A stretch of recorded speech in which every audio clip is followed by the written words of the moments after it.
又等明天，明天再見。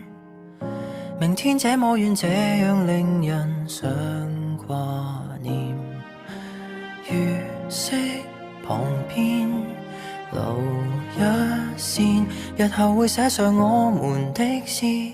如可以，你着墨成圓點，我記聚成圓圈，沉悶風景一息間變小說。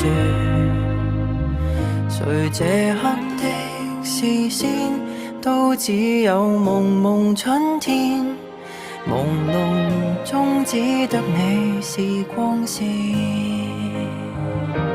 這句話如何的開始，如何的啟齒，無人知曉的心意。很想接下去描寫初戀，又猶豫心思仍錯亂。想知我們如在櫻花都散落時，又會否剛好的中意？待你寫上我們的詩，如可以。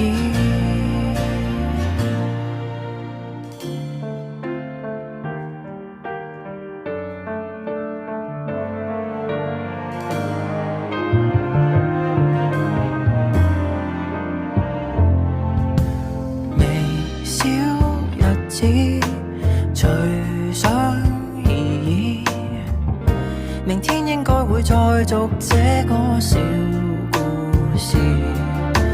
月色還好，還可以，就是太想說我才失語無限次。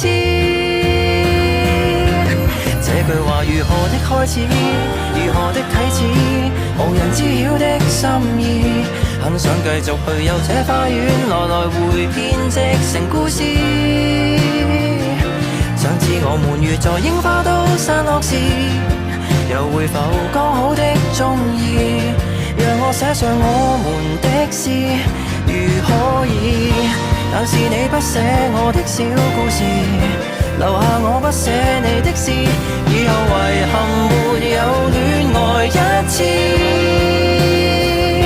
匆匆4月如何的開始，如何的終止，從來無牽手的章節，翻開了無數情節，到最後都沒有那些事。願我記得，而同時淡忘了舊故事，誰曾能伏線？時和地空等一個條件，是最青春的